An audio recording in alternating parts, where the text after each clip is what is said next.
20 अक्टूबर 2011। तपते रेगिस्तान के बीच लीबिया का शहर सरते। धूप झुलसा रही थी और रेत के बीच एक सीवर पाइप में छिपा था खून से लथपथ एक बूढ़ा आदमी। उसके कपड़े फटे हुए थे, बाल बिखरे हुए, मगर आंखों में डर नाम की कोई चीज नहीं थी।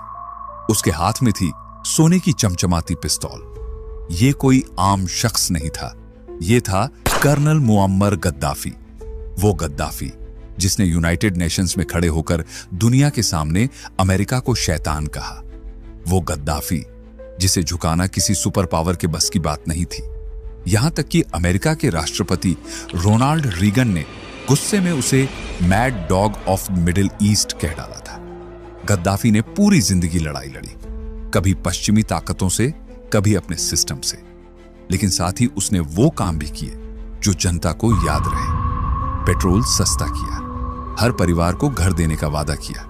कभी उसे इनकलाब का हीरो कहा गया तो कभी खलनायक बना दिया गया, लेकिन उसकी मौजूदगी इतनी तगड़ी थी कि जब भी किसी इंटरनेशनल समिट में दाखिल होता, सबकी निगाहें बस उसी पर टिक जाती। उसकी पर्सनैलिटी भी एकदम फिल्मी थी।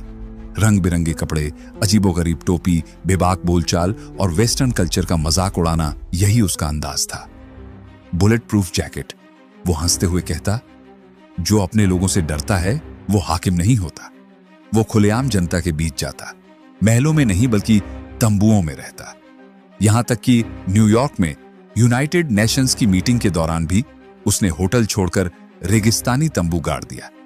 यह उसका प्रोटेस्ट था, एक मैसेज था, मैं अलग हूं। और उसकी सिक्योरिटी फिल्मी से भी ज्यादा फिल्मी, सिर्फ महिलाएं। गद्दाफी कहता था, औरतें मर्दों से ज्यादा वफादार और बहादुर होती हैं।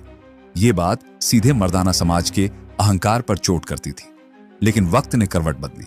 वो इंसान जिसने दुनिया की सबसे बड़ी ताकतों को आंख दिखा दी थी, उसे उसके अपने ही मुल्क के लोगों ने घसीटकर मौत के घाट उतार दिया। जब उसके आखिरी लम्हों की तस्वीरें बाहर आईं तो दुनिया सन्न रह गई और सवाल उठने लगे, गद्दाफी हीरो था या विलेन?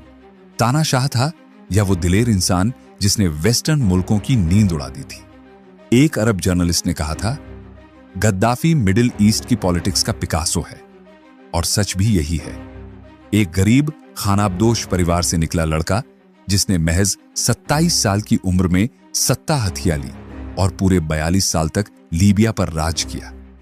वो हमेशा कहता था, मैं मर जाऊंगा लेकिन लीबिया को कभी नहीं छोड़ूंगा।